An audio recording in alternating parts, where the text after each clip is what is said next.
A sacola estava no meu braço. Remédio para a pressão dele, que eu tinha ido buscar. A porta estava entreaberta. Eu empurrei devagar e vi. Minhas mãos esfriaram primeiro, dedos abertos, paralisados no ar, como se o corpo tivesse esquecido o que fazer com eles. Depois os pés, depois o rosto inteiro. A colcha que eu tinha comprado na nossa viagem de aniversário de 10 anos estava amassada no chão. Eram 4 da tarde de uma terça-feira comum. Eu tinha voltado mais cedo do médico porque a consulta tinha cancelado. O médico ligou de manhã, secretária simpática. Doutora, precisou remarcar. Pode ser na próxima semana? Eu disse que sim, claro, sem problema nenhum. Anotei a nova data no caderno da bolsa. Subi a escada sem fazer barulho. Meu joelho estava doendo.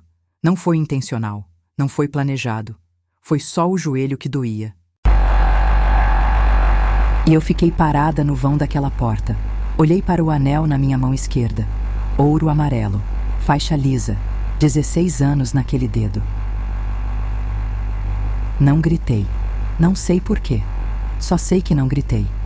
Desci a escada devagar, cada degrau. Segurei no corrimão porque o joelho doía e porque minha cabeça estava num lugar que não era aquela escada, não era aquela casa, não era mais lugar nenhum que eu reconhecia. Sentei na cadeira da cozinha. A minha cadeira. A da esquerda. Coloquei a sacola em cima da mesa. Olhei pela janela. A luz do quintal estava acesa. O quintal que eu tinha plantado aos poucos ao longo dos anos, as samambaias, o vaso de manjericão que eu regava toda manhã, a cadeira de ferro que eu comprei numa feira e que o Renato achou feia, mas deixou porque era minha escolha. Estava tudo lá, exatamente igual.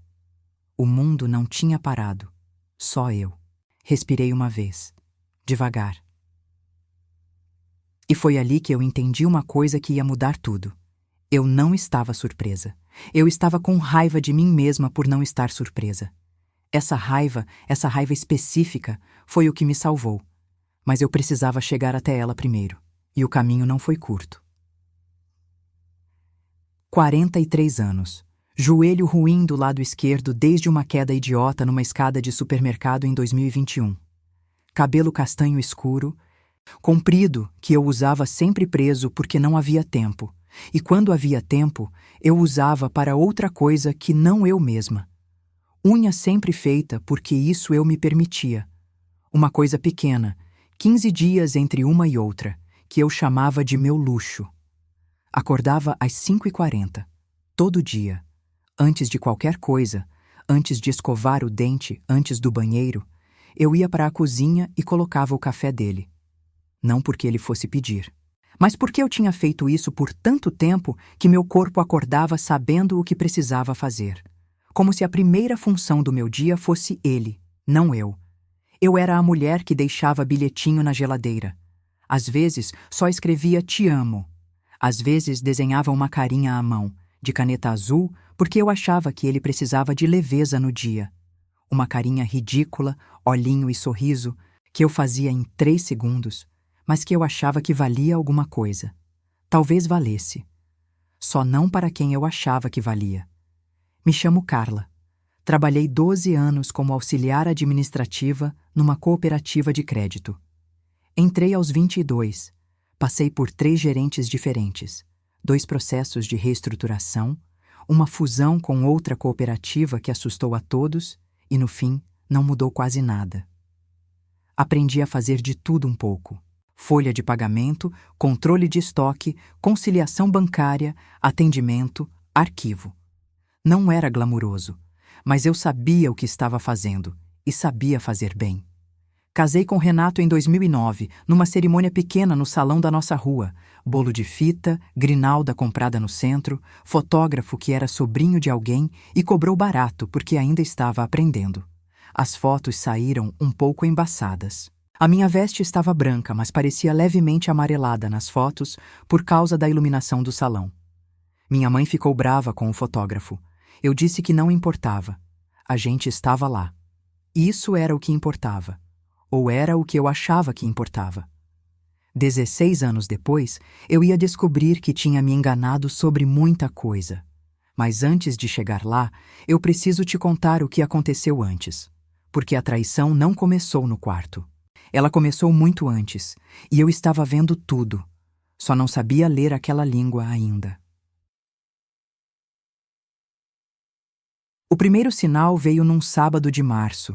Eu estava dobrando roupa na sala. Camisas dele, as que precisavam de cuidado especial, as que eu passava separado porque ele reclamava quando ficavam com marca de cabide. Era tarde da manhã, o sol entrava pela janela da frente daquele jeito que esquenta o tapete e deixa tudo com cheiro de dia comum. Eu tinha um programa de culinária no fundo, no volume baixo, só para ter barulho. E ele ficou uns 40 minutos no banheiro com o celular. 40 minutos. Contei porque o programa de culinária terminou e começou outro. Um de decoração que eu não gostava. E eu fui trocar o canal e percebi que ele ainda não tinha saído. Quando saiu, colocou o aparelho virado para baixo na bancada da cozinha. Com uma naturalidade que era naturalidade demais. A naturalidade de quem ensaiou. Eu não perguntei nada. Pensei, homem cansado, homem distraído, homem que sempre foi assim.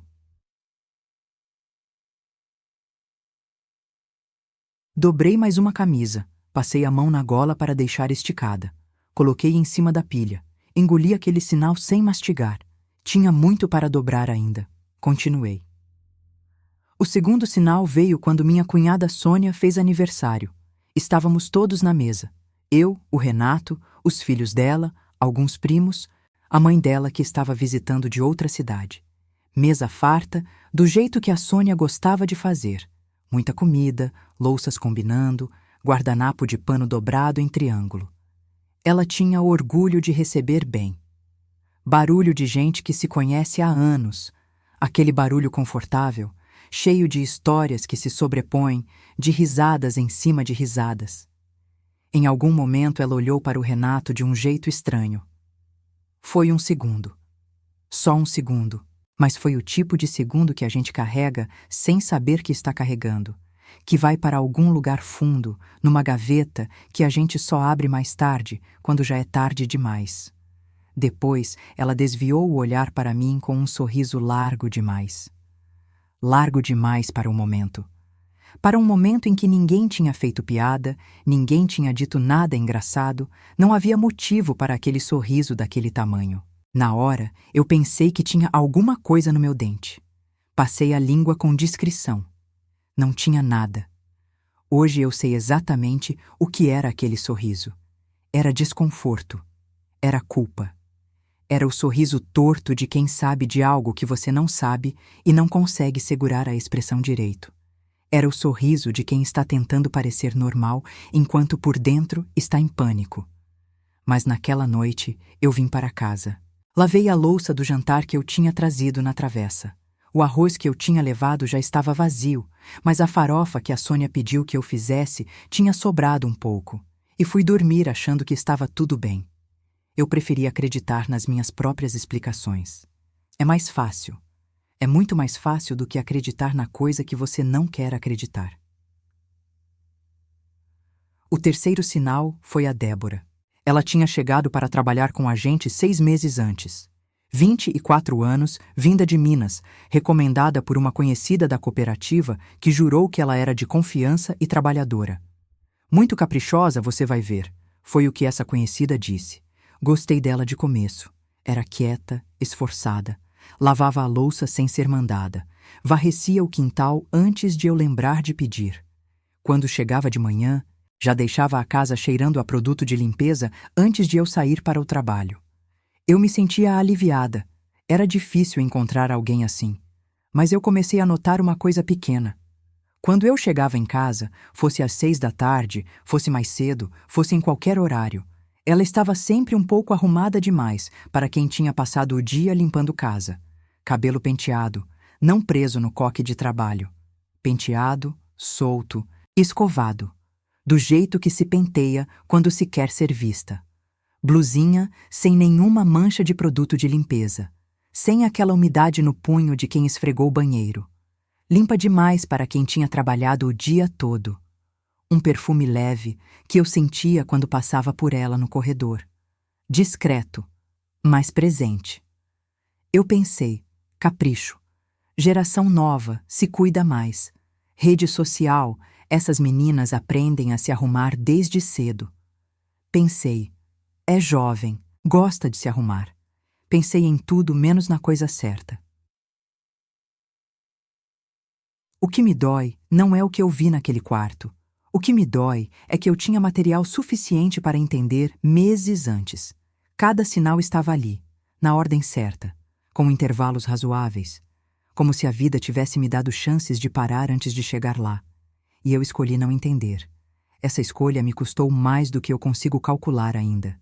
Não só em tempo, em algo que é mais difícil de nomear, em pedaços de mim que eu tinha antes e que precisei ir buscar de volta um a um, como quem procura coisas que caíram no chão no escuro. Quando eu conheci o Renato, ele não tinha nada. Literalmente nada.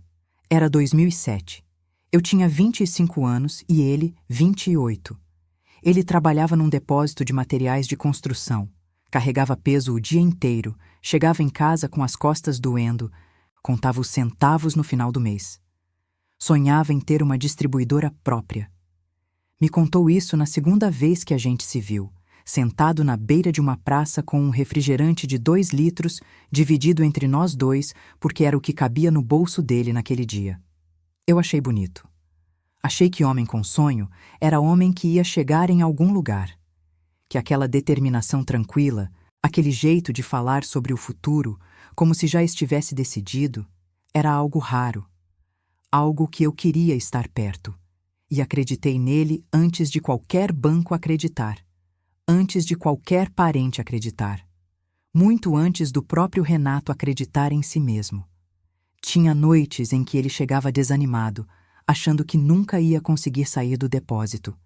E eu ficava acordada com ele, fazendo conta no caderno, mostrando que era possível, que a gente conseguia, que o sonho dele era viável, que eu tinha calculado, que os números fechavam. Ele dormia mais tranquilo depois dessas noites. Eu também. Em 2013, 4 anos depois do casamento, quando ele quis abrir a distribuidora, eu peguei o dinheiro que tinha guardado. 18 mil reais de 6 anos juntando no sufoco, numa poupança que eu alimentava todo mês com o que sobrava, que às vezes não era muito. Coloquei na conta dele sem contrato, sem papel assinado, sem nenhuma garantia, a não ser a cara dele olhando para mim e dizendo que um dia ia me dar o mundo. Na época, achei que amor era suficiente como garantia. Larguei o turno da tarde da cooperativa para cuidar da parte administrativa do negócio nos primeiros 2 anos. Fazia planilha à mão porque a gente não tinha computador ainda. Eu usava uma calculadora de bolso e anotava tudo num caderno azul de capa dura que comprei numa papelaria de bairro. Um caderno barato, de menos de 10 reais, que eu encapei com papel contact florido para durar mais e para parecer menos provisório do que era. Fazia orçamento de fornecedor, fazia controle de estoque, fazia conciliação de caixa, fazia cobrança de cliente inadimplente. Ligava eu mesma, com a voz firme que aprendi na cooperativa, educada, mas sem margem para enrolação. Abri mão de uma promoção na cooperativa, uma promoção que levei 2 anos para conseguir de volta, porque naquele mês a distribuidora precisava de mim mais do que eu precisava da minha carreira. Eu tinha 29 anos e achei que era isso. Construir junto. Não sabia que só um de nós estava construindo. Min. Tivemos 2 filhos. Lucas, que hoje tem 21 anos, e Fernanda, 19. Criei os 2 praticamente sozinha nos anos em que o negócio estava crescendo, porque o Renato viajava, negociava, expandia. Acordei de madrugada com febre de criança mais vezes do que consigo contar. Fui à reunião de escola sozinha. Me lembro de uma reunião de pais do Lucas, que devia ter uns 6 anos, em que todas as outras mães tinham o marido do lado. Eu fui com a minha bolsa de trabalho ainda no braço, direto da cooperativa.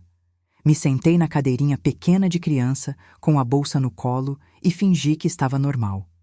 Ensinei a Fernanda a montar a lancheira, porque ela queria aprender. Queria fazer sozinha como as amigas faziam, e o pai não estava em casa naquele sábado de manhã em que ela acordou com essa vontade. Eu entendia. Eu sempre entendi. Tinha 29, 30, 31 anos. Era jovem. Tinha energia. Achei que era fase, que quando o negócio ficasse estável, quando as coisas se acomodassem, a gente ia ter mais tempo. Mas nós. A fase durou 16 anos. Tem uma foto que a Fernanda tirou numa Páscoa de 2019. Eu estou sentada na cabeceira da mesa com um avental amarelo que eu usava sempre. Um avental de cozinha com uma galinha estampada que eu tinha comprado numa loja de R$1,99 e que ficou porque era confortável e porque ninguém na minha família liga para avental de cozinha. Estou rindo de alguma coisa que não lembro mais o que era. O Renato está do meu lado com a mão no meu ombro. As crianças estão na mesa. O centro da mesa tem um arranjo de ovos de chocolate que eu montei na véspera. A gente parece feliz. Eu olho para essa foto às vezes, eu devia ter uns 37 anos ali, e fico pensando, aquela mulher do avental amarelo estava feliz de verdade? Ou tinha ficado tão acostumada com aquela vida que confundiu hábito com felicidade, que confundiu rotina com amor, presença com intimidade, costume com escolha? Não sei. Acho que nunca vou saber ao certo, porque tem uma diferença muito pequena, às vezes, entre estar bem e ter aprendido a não prestar atenção no quanto não está. Quando a distribuidora cresceu, quando o nome do Renato começou a aparecer no Sindicato do Comércio, quando ele passou a ser convidado para jantares que eu nem sabia que existiam, quando ele começou a trocar o carro a cada 2 anos e a usar roupa que eu não tinha comprado, foi também quando ele começou a me olhar de um jeito diferente. Não de admiração, de avaliação. Como quem olha para uma mobília que serviu bem durante anos, que está em bom estado ainda, mas que já não combina mais com a decoração nova que ele estava montando ao redor. Eu tinha 43 anos. Não era velha. Não me sentia velha, mas perto de uma menina de 24, perto do que ele estava procurando, do que ele estava construindo em paralelo, enquanto eu cuidava da casa, dos filhos, do café que estava sempre pronto. Eu devia parecer parte do inventário antigo, parte do que ficou do primeiro capítulo que ele estava tentando virar a página. Eu percebi esse olhar, e fingi que não percebi, porque tinha 2 filhos, joelho ruim, e ainda achava que amor de 16 anos não se desperdiça por causa de um olhar. Eu errei o tamanho do Renato. Essa foi minha maior falha, não a dele. Se essa história está tocando em algum lugar dentro de você, se você conhece esse peso de construir, cuidar, sustentar e ainda assim não ser suficiente, preciso te contar uma coisa antes de continuar. Eu escrevi algo para você. O e-book para mulheres que estão cansadas de ser fortes está no link da descrição. São 30 capítulos escritos para a mulher que chegou no limite e ainda não sabe exatamente como voltar para si mesma. Não é receita, não é lista de passos. É um texto que senta do seu lado e fica. Se preferir ouvir, o audiobook também está disponível. Perfeito para ouvir à noite, um capítulo antes de dormir, no silêncio que só você conhece. O link está aqui embaixo. E se você ainda não é inscrita no canal, se inscreve agora. Toda semana tem uma história nova, de mulheres reais, que vão te prender do começo ao fim. A primeira vez que alguma coisa ficou grande demais para ignorar foi numa quinta-feira de junho. Eu tinha chegado da cooperativa às 6 da tarde, como sempre. O ônibus estava cheio naquele dia. Estava sempre cheio naquela hora. Mas naquele dia estava especialmente cheio, sem ar, com cheiro de fim de expediente de todo mundo. Eu fiquei em pé, agarrada numa barra por 40 minutos e desci com o joelho pior do que quando subi. A Débora tinha saído mais cedo. Disse que estava com enxaqueca. O Renato estava em casa, o que era raro para uma quinta. O carro dele estava na garagem quando eu cheguei. Fui esquentar o jantar. Ele ficou no escritório com a porta fechada. Quando chamei para comer, ele demorou uns 10 minutos para aparecer. Veio com o celular na mão e foi direto para a pia lavar as mãos. Deu as costas para mim o tempo todo. Lavou as mãos com aquela calma excessiva. Sabão, espuma, enxágue, repetiu. De quem está comprando tempo. De quem precisa de uns segundos a mais antes de virar e ter que compor o rosto. Você tá bem? Perguntei. Tô cansado, ele disse, sem virar. Sentei na minha cadeira. Olhei para o prato. Tinha feito frango com batata, a receita que ele sempre disse que gostava. O prato cheirava bem. Eu não estava com fome.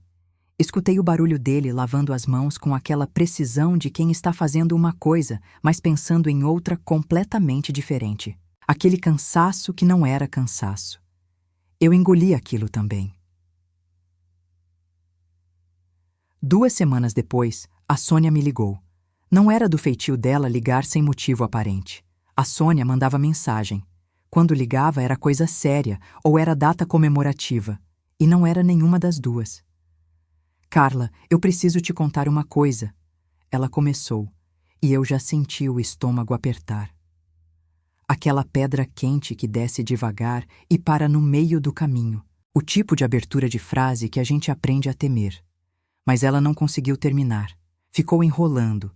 Disse que talvez fosse impressão dela, que não queria criar confusão, que talvez eu devesse só conversar com o Renato diretamente. Ficou enrolando por uns 5 minutos até desligar sem ter dito nada concreto. Eu fiquei olhando para o telefone por uns 5 minutos depois de ela desligar. Ela sabia. Eu sabia que ela sabia. Ela sabia que eu sabia que ela sabia. E mesmo assim, nenhuma de nós conseguiu dizer a palavra certa naquele momento. A palavra que estava ali, suspensa entre as duas, esperando que uma de nós tivesse coragem de pegá-la. Naquele dia, nenhuma de nós teve. Naquela noite eu perguntei para ele com a voz que eu tentei deixar casual. Tem alguma coisa diferente entre a gente? Ele levantou os olhos do celular. Demorou 1 segundo. Aquele segundo que eu aprendi a reconhecer depois, que é o segundo em que alguém decide qual versão vai te dar. Você sempre drama, ele disse, e voltou a olhar para a tela. Não dormi bem naquela noite. Fiquei de lado, de frente para a parede, contando os quadros do papel de parede que eu mesma tinha escolhido em 2018. Um papel listrado em bege e off-white que eu achei elegante e que o Renato achou comum, mas não reclamou. 142 quadrados até a janela. Contei 3 vezes para ter certeza. Na terceira contagem, eu sabia que não ia dormir mais. Na semana seguinte, precisei ir ao banco resolver uma pendência da conta conjunta. Não era nada urgente. Uma questão de limite de transferência que precisava de ajuste. Coisa que eu podia ter resolvido pelo aplicativo, mas preferi ir pessoalmente porque gosto de falar com gente de verdade quando é sobre dinheiro. Quando o gerente abriu o extrato, eu vi uma transferência de R$3.000 para uma conta que não reconhecia. Feita num sábado. Um sábado em que o Renato disse que tinha ido para uma reunião em São Paulo. Eu lembro que a luz do banco era fluorescente, daquele branco frio que cansa os olhos. Eu lembro que havia uma planta artificial no canto da sala do gerente, com pó acumulado nas folhas de plástico. Eu lembro de tudo daquele momento menos do que senti, porque o que eu senti eu arquivei antes mesmo de processar. Você sabe me dizer para quem é essa conta? Perguntei, mesmo sabendo que ele não podia me dizer. Ele piscou. Desviou o olhar para a tela. Clicou em alguma coisa que não era necessário clicar. Não tenho essa informação disponível aqui, ele disse. Eu agradeci. Peguei minha bolsa. Saí.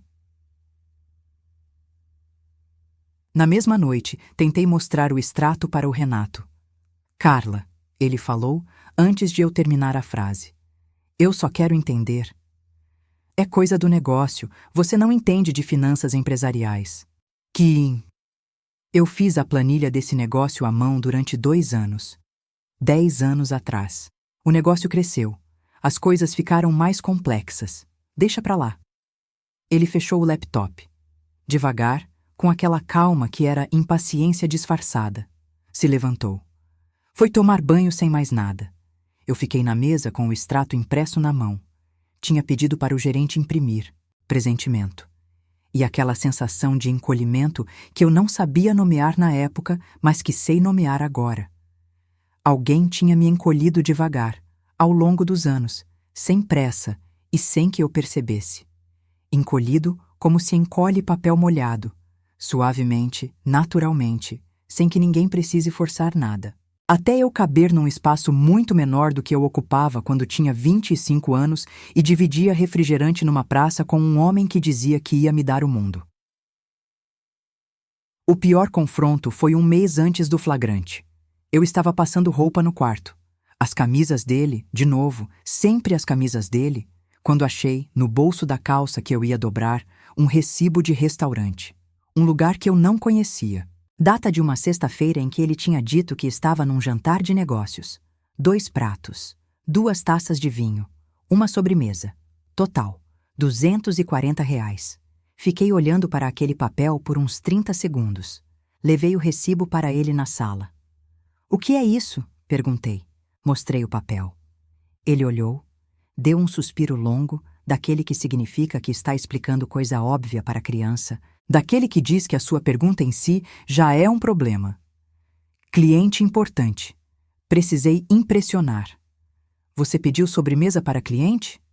"Carla, você nunca pede sobremesa. Você fala que sobremesa é besteira, que é caloria sem necessidade."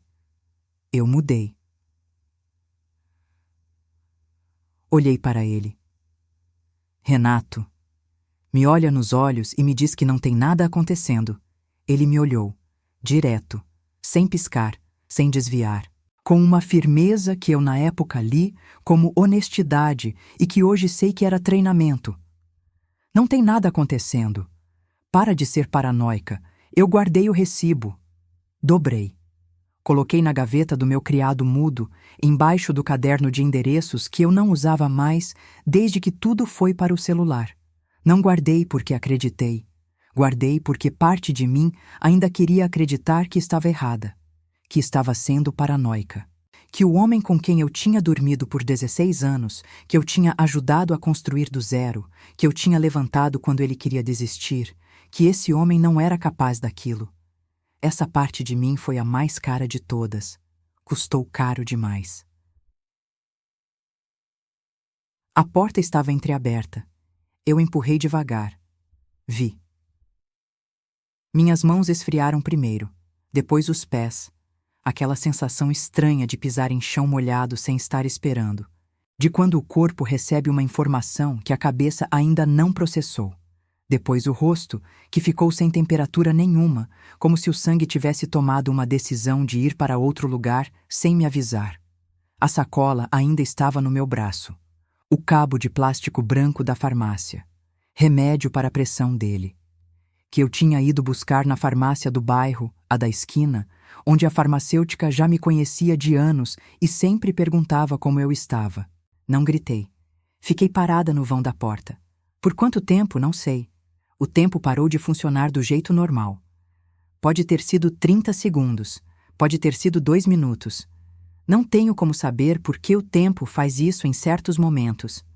Para, estica, dobra sobre si mesmo até não querer dizer nada. Eles me viram. Houve movimento, vozes, o barulho de quem se desorganiza às pressas, de quem não estava esperando. Eu dei um passo para trás. Olhei para o anel na minha mão esquerda. Ouro amarelo. Faixa lisa. 16 anos naquele dedo. Anos em que eu nunca tirei, nem na academia, nem quando limpava o banheiro com luva, porque sempre quis que ele estivesse lá. A sacola bateu na lateral da minha perna quando eu dei aquele passo para trás. O remédio de pressão dele. Que eu tinha ido buscar porque ele pediu de manhã, com aquela voz cansada que eu sempre achei que era de quem trabalhava demais. Pode trazer meu remédio hoje à tarde? Acabou ontem e eu esqueci de pedir. Eu disse que sim. Saí para o médico com um lembrete no celular. Desci a escada devagar, cada degrau. O joelho doendo, a sacola no braço, o corrimão frio na mão. Sentei na cadeira da cozinha. A minha cadeira. A da esquerda, que é minha desde sempre, que é onde eu sento desde que mudamos para essa casa, que é o lugar de onde eu vejo o quintal pela janela quando o sol pega de manhã. Coloquei a sacola em cima da mesa. Olhei pela janela. A luz do quintal estava acesa. As samambaias que eu plantei, o manjericão que eu regava, a cadeira de ferro que o Renato achou feia. Estava tudo lá.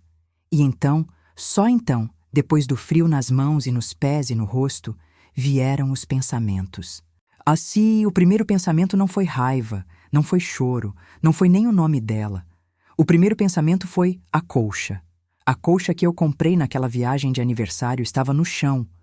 A nossa viagem de 10 anos, que quase não aconteceu porque o negócio estava numa fase difícil. Julho tinha sido fraco, o fluxo de caixa estava apertado. Ele disse que talvez fosse melhor remarcar. Eu insisti. Disse que a gente precisava. Que 10 anos era 10 anos.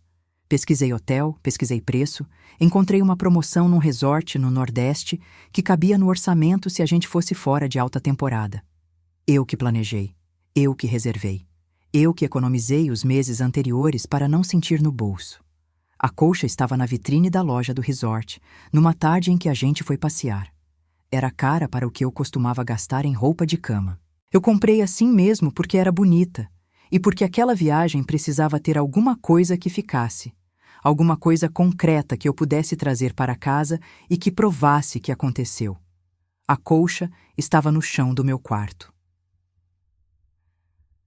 Respirei uma vez, devagar, e foi ali que algo dentro de mim terminou de vez. Não com barulho, não com drama, não com o grito que eu imaginei que eu ia dar se algum dia chegasse naquele momento.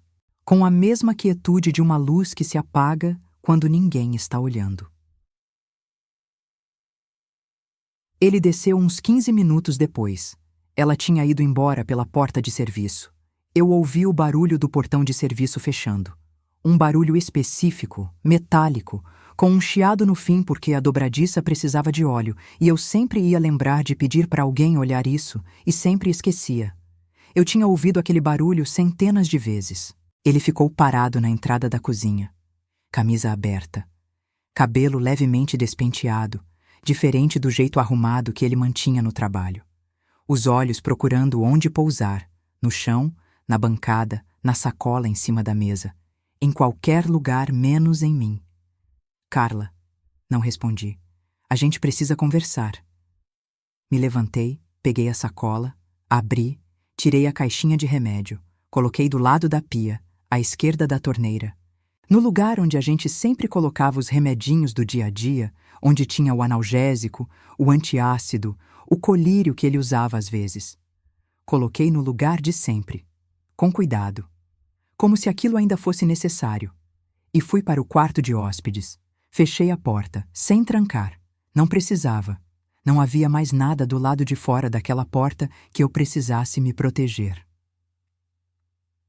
Nas primeiras 3 noites, não comi quase nada. Não era força de vontade, nem protesto consciente. Era que o corpo tinha esquecido como funcionava, como se o choque tivesse dado um curto em alguma coisa básica, e comer fosse uma dessas coisas básicas que saiu do ar.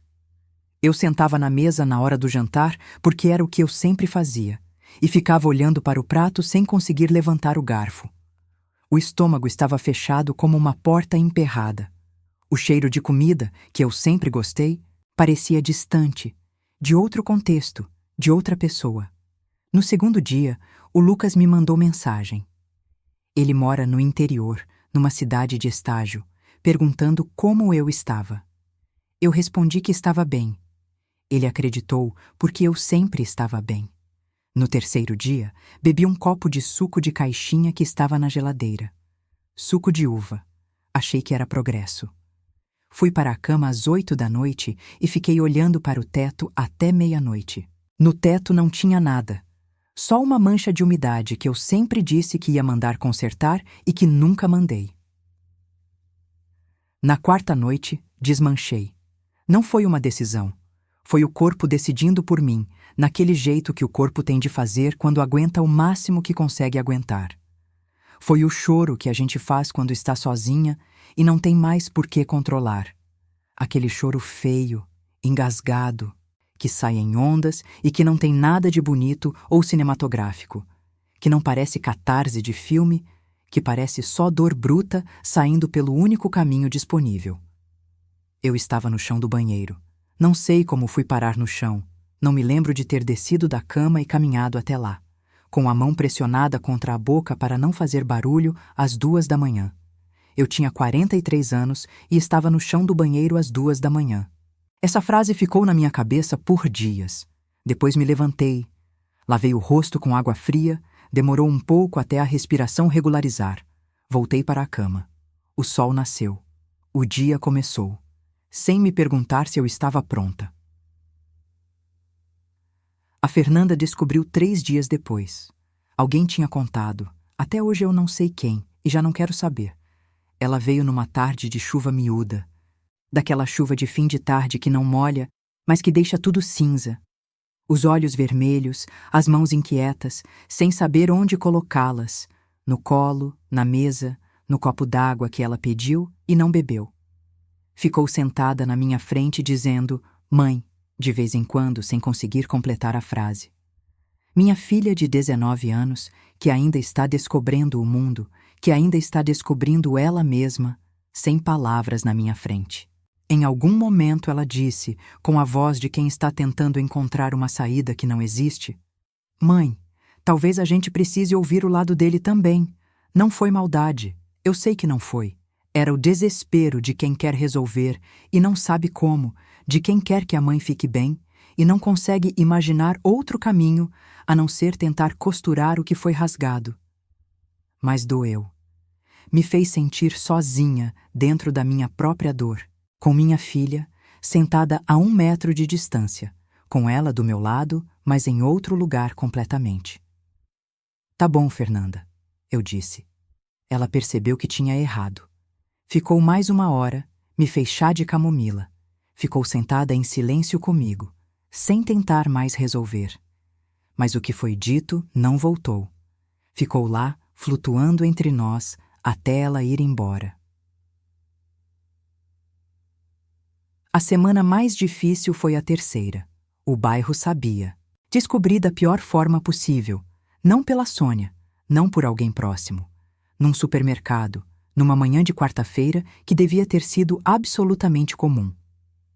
Encontrei a Marilene, que mora no mesmo condomínio e tem uma capacidade natural, sem maldade aparente, de saber de tudo antes de todo mundo e de não conseguir esconder que sabe.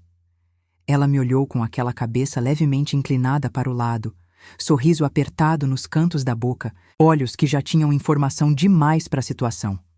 "Carla, tudo bem com você?" A ênfase no você, desnecessária, cirúrgica, o tipo de ênfase que só existe quando a pergunta não é de verdade. Eu disse que sim, obrigada, e continuei andando com o carrinho. Fui até o carro. Coloquei as sacolas no banco de trás. Sentei no banco do motorista. A chave ficou na mão sem ir para a ignição. Fiquei lá 20 minutos sem conseguir ligar o carro.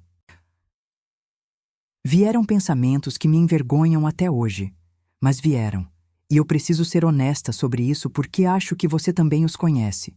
Será que eu era chata demais? Distante demais? Cansativa demais com a minha lista de coisas para resolver? Com o meu joelho ruim? Com os meus comentários sobre conta de luz e sobre colchão que precisava trocar? Será que eu tinha deixado de ser interessante sem perceber? Que em algum momento, em algum sábado ordinário, eu tinha virado paisagem para ele? Eu tinha 43 anos e me perguntei se era velha demais. Esse pensamento veio, e ficou por dias, antes de eu conseguir reconhecê-lo pelo que era. A voz que a traição planta dentro da mulher traída para que ela gaste a energia que devia ser de raiva em culpa de si mesma. Para que ela fique ocupada se questionando enquanto ele segue em frente sem questionamento nenhum. Demorei para perceber isso, mas percebi. Na 4ª semana, ele mandou mensagem, longa, muito bem escrita.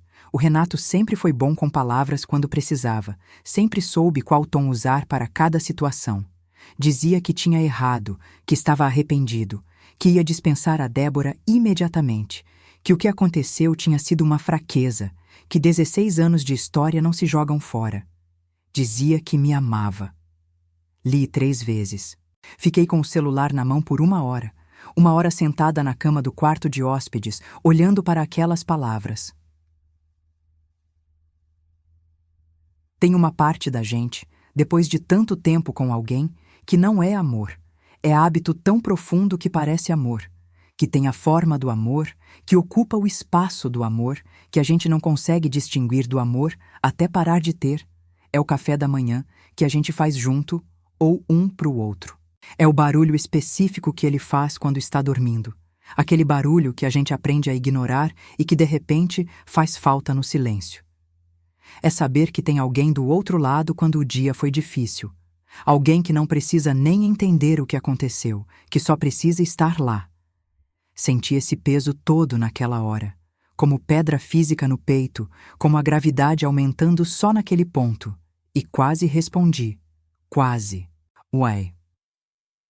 O que me segurou foi a sacola.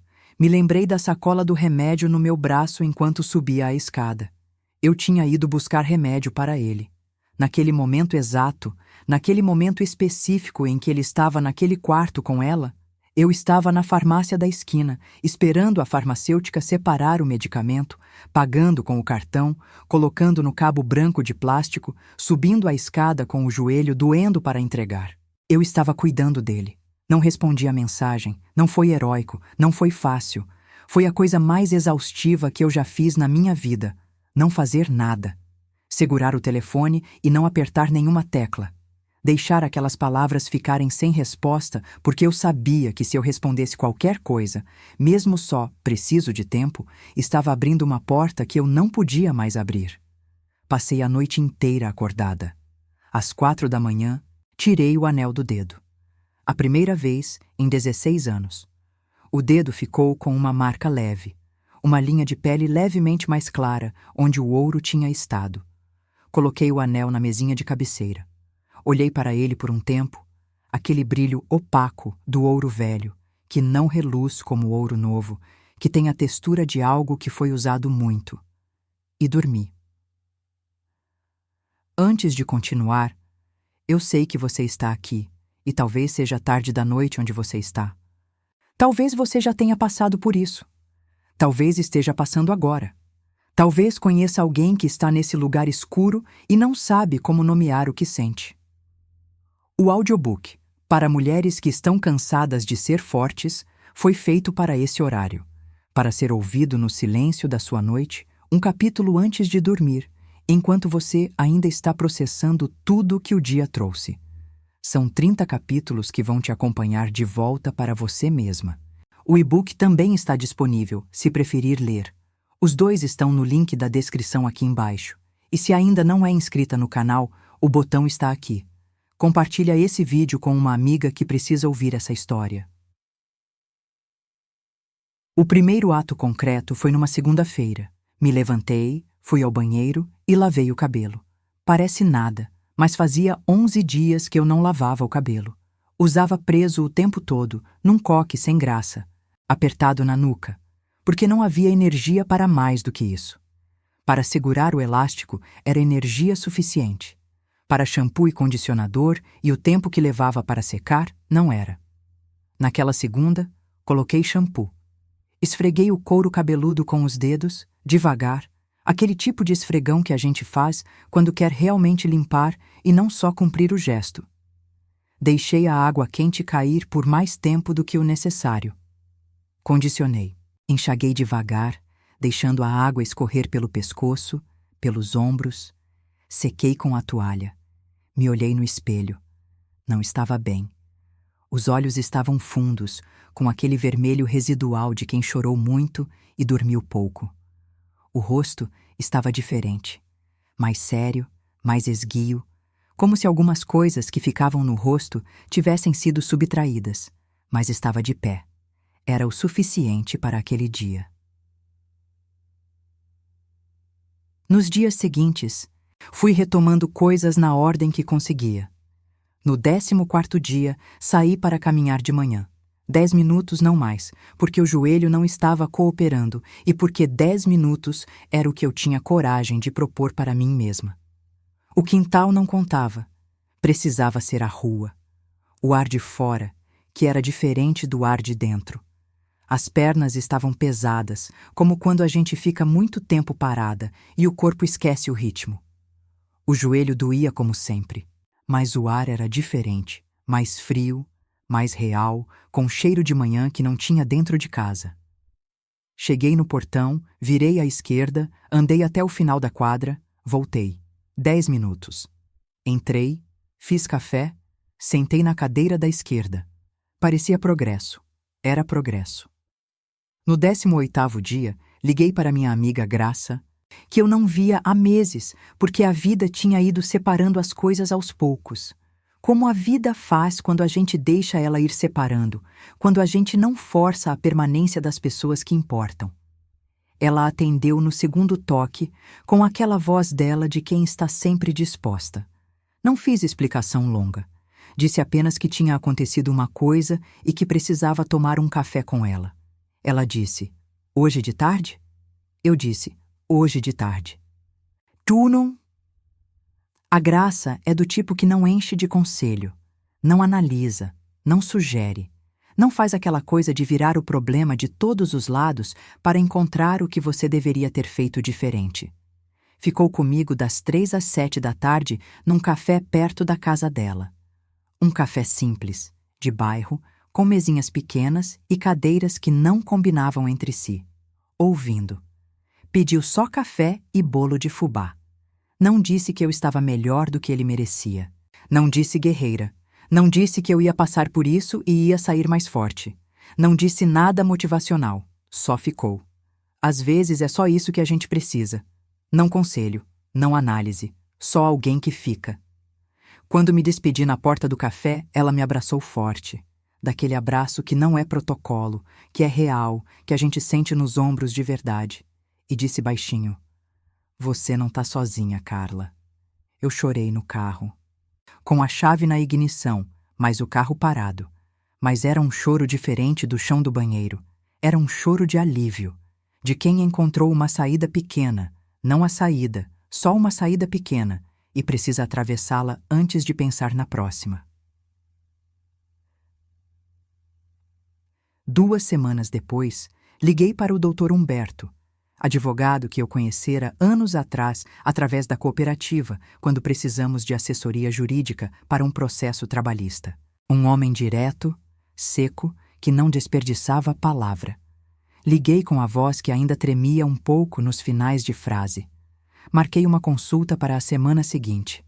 Anotei o endereço do escritório num caderno que ficava na gaveta da cozinha. Aquele caderno que eu usava para coisas práticas, endereço, número de telefone, lista de mercado. Era o mesmo caderno azul de capa dura onde eu fazia as planilhas do negócio dele em 2013. Percebi isso só quando fui fechar o caderno depois de anotar o endereço. Fiquei 1 segundo olhando para ele.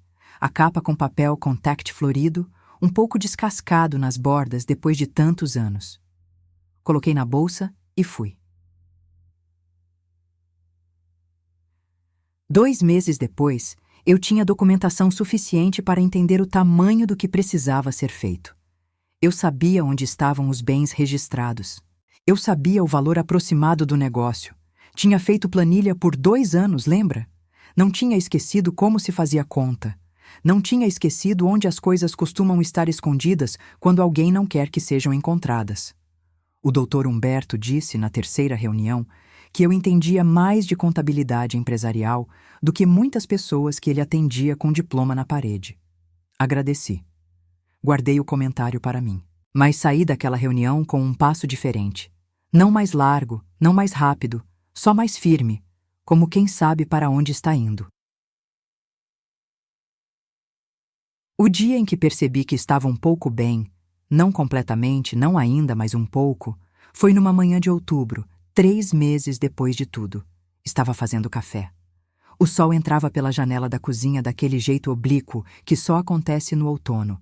Luz amarela, baixa, que pega na lateral das coisas e deixa tudo com uma sombra comprida no chão. Coloquei a xícara na mesa, a minha cadeira, a da esquerda. Sentei, e o café estava gostoso. Foi isso. Só isso. O café estava gostoso, e eu percebi que eu tinha sentido o gosto, que eu estava presente naquele momento, naquela xícara, naquele sol que entrava oblíquo, naquela manhã de outubro que não tinha nada de especial e que era exatamente o que precisava ser. Chorei um pouco, mas era um choro diferente de todos os outros, mais limpo. O tipo de choro de quem percebe que vai ficar bem, não porque tudo ficou bem, porque não tinha ficado, mas porque o corpo tinha voltado a funcionar, e isso era sinal de que algo estava se reorganizando por dentro. O processo levou 1 ano e 4 meses. Não foi rápido, não foi limpo, não foi bonito nenhum dia. Teve audiência onde precisei sentar na mesma sala que ele, a mesma sala pequena de mediação, com mesa redonda e cadeiras idênticas para que nenhum lado parecesse maior que o outro, e olhar para minhas próprias mãos para não perder a compostura. O advogado dele ficava do lado direito, o meu ficava do meu lado esquerdo, o Renato ficava na cadeira da frente. Eu aprendi a olhar para as minhas mãos quando precisava de um segundo. Teve documento que assinei com a mão tão fria que a caneta escorregou uma vez e eu tive que reposicionar. Mas eu fiz cada etapa, uma a uma. O doutor Humberto foi cirúrgico. Eu tinha contribuído com R$ 18.000 do capital inicial, dinheiro que entrou sem contrato, mas que ele conseguiu comprovar através de extratos bancários antigos que eu guardara por hábito de boa administradora. Não joguei fora. Arquivo. É o que se faz quando a gente passa anos organizando o dinheiro de outra pessoa. Aprende a guardar comprovante. Havia trabalhado sem remuneração formal nos primeiros 2 anos do negócio. O Dr. Humberto transformou isso em argumento jurídico de reconhecimento de esforço comum na construção do patrimônio. Explicou para mim o que significava, parágrafo por parágrafo, porque ele sabia que eu ia entender se ele explicasse direito. Entendi. A distribuidora valia muito mais do que eu imaginava. O Renato tinha sido cuidadoso com os números ao longo dos anos, mas não cuidadoso o suficiente com alguém que já tinha organizado esses números antes dele, que sabia onde olhar, que sabia como a empresa funcionava por dentro, porque foi ela que montou o sistema de controle quando ainda era caderno azul e calculadora de bolso. No acordo final, recebi 42% do patrimônio líquido societário. O apartamento ficou comigo.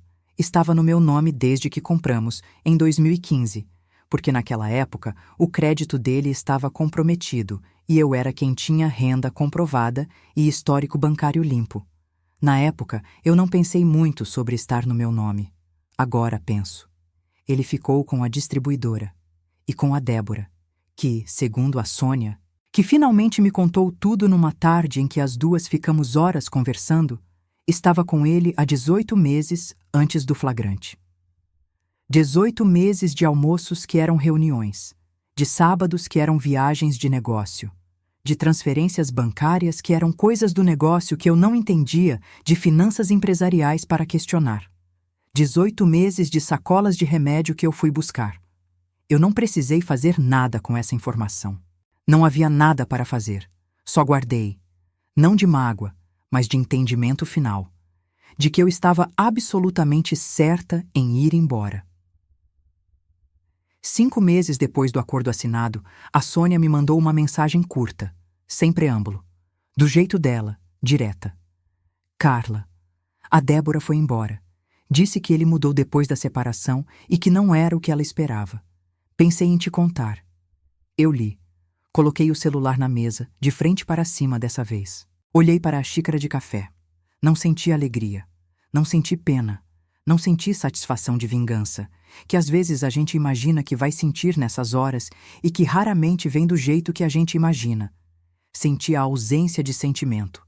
E nessa ausência, nesse espaço vazio onde eu esperava encontrar alguma coisa, percebi que tinha ido mais longe do que eu pensava, que eu estava de fato do outro lado. Né? A última vez que vi o Renato foi no corredor do fórum, depois de assinar os últimos papéis. O corredor do fórum é comprido, com chão de granito bege que ecoa passos e teto alto que amplifica. Tem sempre gente andando com pasta na mão, com urgência de lugar para ir. Ele estava diferente. Mais magro, perceptivelmente mais magro do que na última audiência, 2 meses antes. Olheiras fundas que o corretivo que ele não usava não conseguia disfarçar. O paletó levemente largo nos ombros, como de quem comprou na medida e emagreceu depois. Tinha uma expressão que eu demorei para nomear. Não era arrependimento. Arrependimento tem um certo peso de consciência que aquela expressão não tinha. Era mais como alguém que percebeu, tarde demais, o peso real do que tinha descartado. Não do amor. Não tenho certeza que era amor, para nenhum dos dois, perto do fim. Mas do que eu representava no cotidiano dele. A mulher que sabia onde estavam os documentos, que lembrava do remédio, que fazia o café antes de sair, que resolvia o que precisava ser resolvido antes que ele percebesse que havia algo para resolver. Ele disse meu nome. Eu virei. Ele ficou me olhando por alguns segundos, não disse mais nada, e eu percebi que não havia mais nada que eu precisasse ouvir dele. Que qualquer coisa que ele dissesse naquele corredor chegava tarde. Tarde não de meses, mas de anos. De anos em que eu esperava que ele dissesse algo e ele não disse. Levantei a mão, o gesto automático, antigo, de tampá-la onde o anel tinha estado. Mas a mão estava vazia. Tinha cicatrizado. A marca mais clara na pele tinha sumido. Então só baixei a mão devagar e fui embora. Hoje acordo às 7, não às 5h40. Faço café devagar. Sento na cadeira da esquerda, que é minha e só minha agora. Não tem mais nenhuma cadeira da direita que precise ser servida antes da minha. Às vezes leio o jornal no celular. Às vezes fico olhando o quintal enquanto o café esfria um pouco, vendo as samambaias que cresceram mais do que eu esperava, o manjericão que está precisando de poda, a cadeira de ferro que continua lá. Ninguém precisa do meu café antes do meu. O negócio que abri é pequeno. Consultoria administrativa para pequenas empresas. Porque eu sei fazer planilha à mão, de cabeça, melhor do que a maioria das pessoas que conheço. Porque passei anos organizando o caos de uma empresa que cresceu rápido demais sem estrutura suficiente. E aprendi o que funciona e o que não funciona na prática, não na teoria. O Dr. Humberto me indicou os 2 primeiros clientes, quase como um favor. Hoje tenho 7 clientes fixos. 2 deles me indicaram para outras pessoas, e um terceiro me procurou depois de ver meu nome numa lista de fornecedores de um evento da Associação Comercial do bairro. Não sou rica, não era esse o objetivo. O dinheiro que entra é meu, cada centavo. Eu sei de onde vem, para onde vai, quanto vai sobrar no fim do mês, o que posso reservar e o que posso gastar sem culpa. Faz quanto tempo eu não sabia disso? Faz quanto tempo eu tinha delegado minha própria sobrevivência para alguém que não me via? Em março deste ano, fiz uma coisa que não fazia desde antes de casar.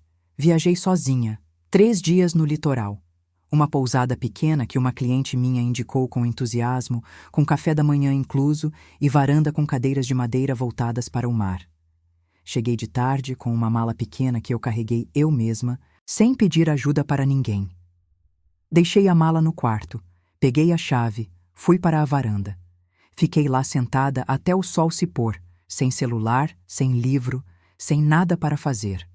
Só olhando o mar que estava com aquela cor verde escura que o mar ganha quando o sol está baixo. Na primeira manhã, acordei às 6 sem despertador. O corpo que voltou a ter seu próprio ritmo quando não precisa mais servir o ritmo de outro. Fui para a varanda com a xícara que peguei na máquina do café do corredor. O sol ainda estava nascendo, aquela cor laranja que parece mentira, que parece filtro, mas não é. O mar estava calmo. Fiquei lá parada por um tempo, sem compromisso, sem lista de coisas para resolver, sem precisar ser de ninguém além de mim mesma. Eu tinha 43 anos. Não era o começo de nada, era o meio de uma vida que ainda tinha muito para acontecer. Uma vida que eu não tinha terminado de descobrir. Uma vida que, enquanto eu estava cuidando da vida de outro, tinha ficado esperando por mim. Pela primeira vez em muito tempo, isso não me assustou. Na semana passada, a Fernanda veio me visitar. Trouxe bolo de chocolate. Bolo caseiro, feito por ela, com a cobertura que grudava um pouco na embalagem. Ela sabe que chocolate é meu favorito. Esse detalhe pequeno me tocou mais do que ela imaginava. O fato de que ela lembrou, de que levou tempo para fazer, de que o bolo estava imperfeito e gostoso do jeito que bolo caseiro é. A gente ficou na cozinha conversando até meia-noite, rindo de coisas sem importância, de um meme que ela me mandou que eu demorei 2 dias para entender, de uma história boba do trabalho dela, de um seriado que as duas estávamos assistindo em dias e horários completamente diferentes, mas que a gente acompanhava em paralelo e comentava por mensagem. Ela me contou uma coisa engraçada que aconteceu com ela numa reunião de estágio. Eu ri de um jeito que fez ela parar no meio da frase e me olhar. "O que foi?" eu perguntei. "Nada", ela disse, com um sorriso quieto, daquele que a gente tem quando percebe algo bom sem querer estragar com palavras. Antes de ir embora, ela me abraçou na porta. Demorou um pouco mais do que o abraço de despedida costuma durar, e disse baixinho, como quem não quer que a frase fique grande demais: "Você está diferente, mãe. Mais você." Fiquei pensando nisso depois que ela foi. Fiquei na porta por uns segundos depois que o carro dela dobrou a esquina. Mas eu fui para a cozinha. Sentei na cadeira da esquerda. Olhei para a mesa vazia, só a xícara e os pratos do bolo que a gente tinha dividido. Para a janela escura lá fora, o quintal que eu não via porque era noite, mas que eu sabia que estava lá. E entendi uma coisa que eu achei que ia me custar mais para entender. Eu estava aqui o tempo todo. Em cada planilha que fiz à mão, no caderno azul encapado com papel contact florido, às 11 da noite depois de colocar os filhos para dormir. Em cada bilhetinho na geladeira, a carinha de caneta azul que eu fazia em 3 segundos e que eu achava que valia alguma coisa. Em cada promoção que eu adiei, em cada turno que eu largou, em cada decisão que eu tomei, pensando no negócio dele, na agenda dele, na carreira dele, no sonho dele. Eu estava aqui, presente, inteira. Só tinha colocado minha própria vida na fila de espera por tempo demais. A fila tinha uma senha. Eu mesma tirei e fiquei esperando sem perceber que podia simplesmente sair da fila. A fila acabou. Agora sou a primeira. Antes de ir, se essa história tocou em algo dentro de você, quero que saiba que o e-book para mulheres que estão cansadas de ser fortes foi escrito exatamente para esse lugar. Não é autoajuda, não é receita. É um texto que senta do seu lado e fica. 30 capítulos. O audiobook também está no link da descrição. Feito para ser ouvido no silêncio da sua noite, antes de dormir, quando o dia já passou e você pode finalmente ser só você. E me conta nos comentários. Se você já esteve nesse lugar escuro e começou a sair, qual foi a primeira coisa pequena que você fez? Pode ser lavar o cabelo, pode ser ligar para uma amiga, pode ser só tirar o anel e dormir. Me conta, eu quero saber, estou aqui.